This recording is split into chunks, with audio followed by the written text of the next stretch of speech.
Hey, two more final exams left. What's up? It's the Culture Detective here, investigating your favorite movies, and today I'm going to be doing a quick movie review on PTU. Whoa, what? What?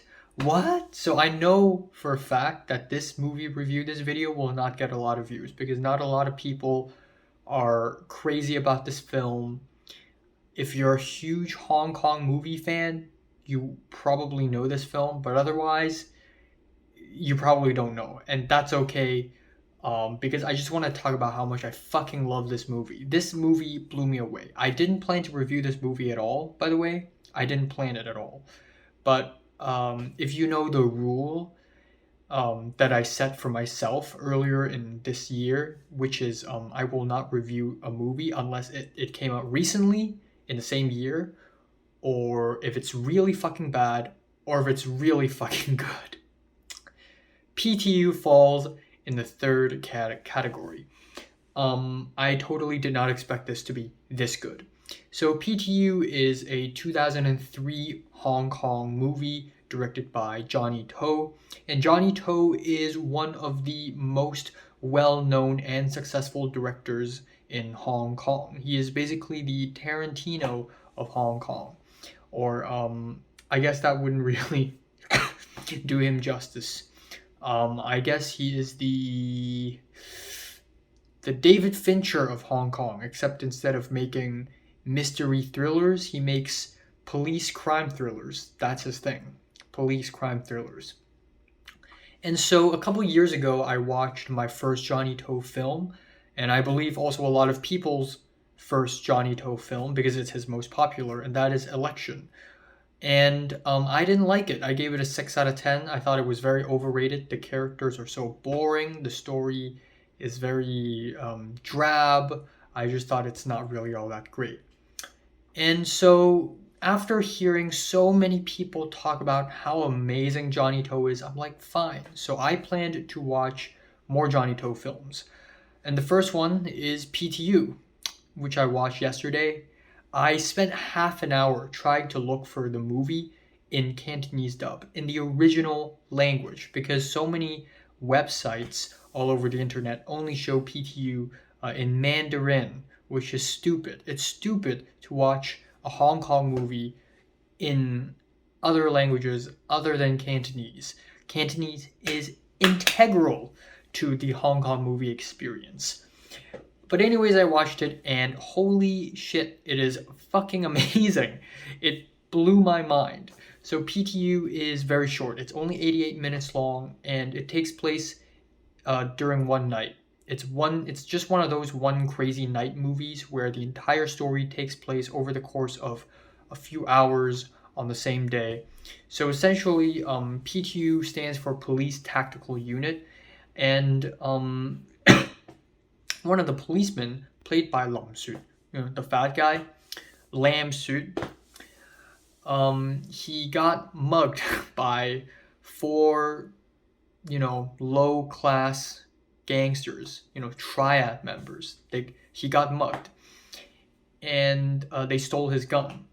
And so the main character of this film, played by Tat-Wa, he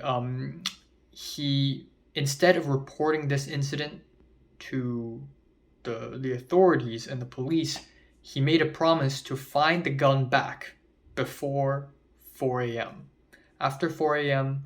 Or after the sun rises, and if he can't find the gun, then he'll make a report. Then it's a loss.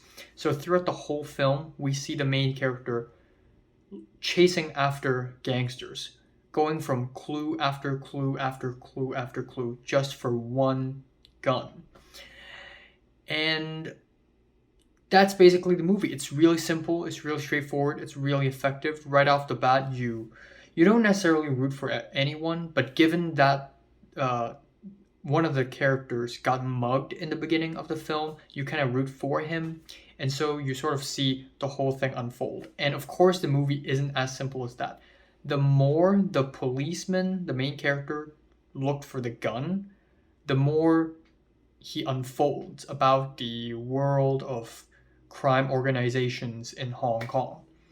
Now, when I watched the second scene of the film, the arcade scene, I already knew that this movie is going to be something different.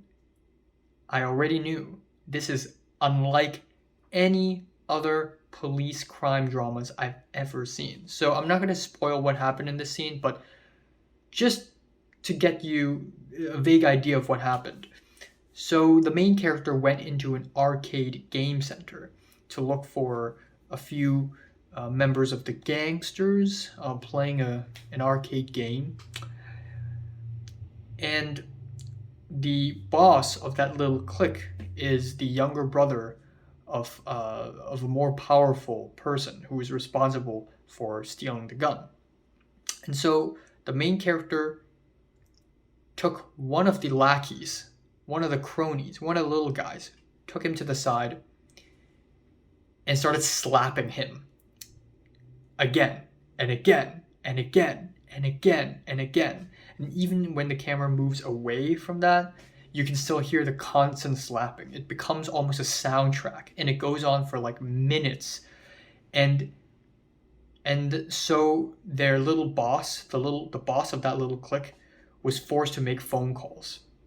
And then when nobody picked up the phone on the other side, he continued slapping without any interruption whatsoever. It's really brutal. Just when you thought the main character is one of those, "Ooh, I'm a tough guy, I'm a good policeman." No, he's not. He is corrupt as hell. So yeah, this film is truly awesome. The scenes of this movie have the musical rhythm of a Quentin Tarantino film like Reservoir Dogs or Pulp Fiction, and the nighttime scenes of this film, which is basically the entire movie. The entire movie takes place at night.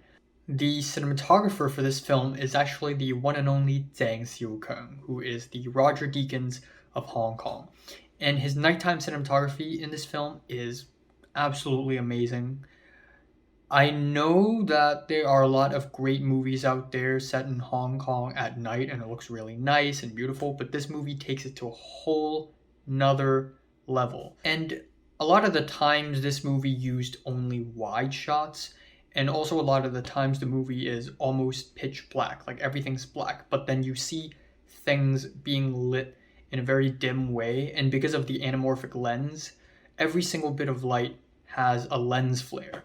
And it's so bold and it just really strikes you, immediately catches your attention. It gives the film a very urban, modern feel and also a dangerous feel. Like you don't really know what's going to happen in a corner.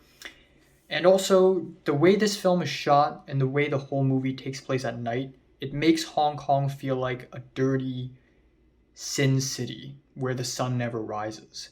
The editing is also incredibly sharp and tasteful, and the use of music is so Hong Kong. Even though the editing style and the cinematography style is not typical for a Hong Kong film, it's not melodramatic. It's quiet, it's subtle, it waits for the attack. But the use of music, however, is really, really Hong Kong with the very expressive, reverby guitars and all of that, and it makes the style of the film go even harder in a way.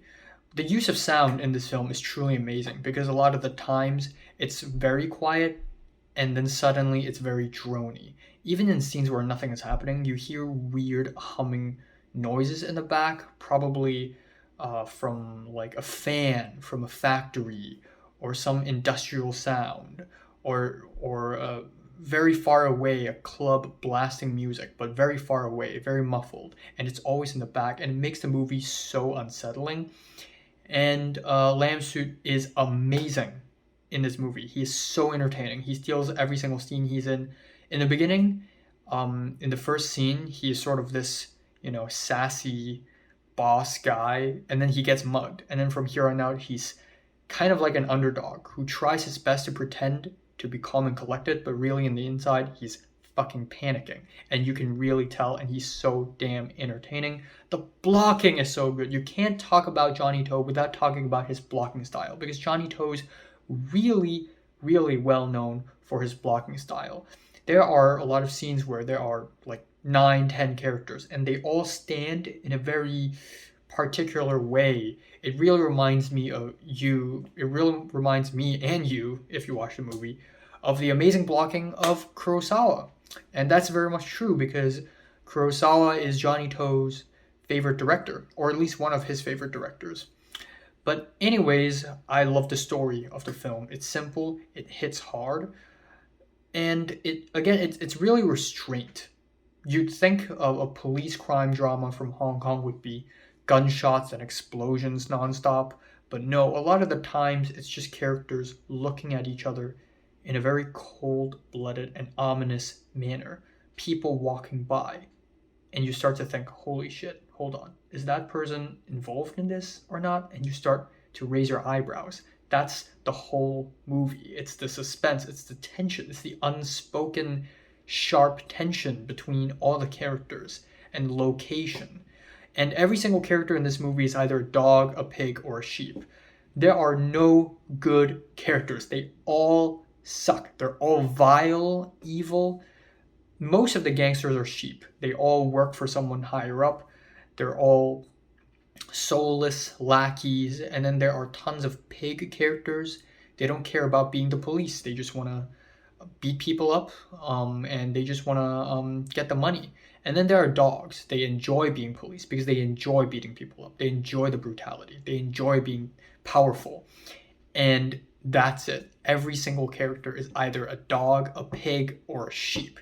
This movie is incredibly cynical, very cold-blooded, icy, also very artsy as well. And the kid riding a bicycle thing, it's very fresh and amazing in Breaking Bad. But in this movie, it goes even harder because this movie is earlier than Breaking Bad. So yeah, I love this movie. I did not expect to like it so much, but here I am. This movie is a stone cold punch to the face. Extremely cold. One of the coldest films I've seen. It's 9 p.m. I'm starving. I'm gonna have dinner now. But movies are more important than food, okay? Check this movie out. I'm giving PTU a 9 out of 10. So, have you watched PTU? From 1 to 10, would you rate it, like it, and subscribe if you want more? And thanks for watching.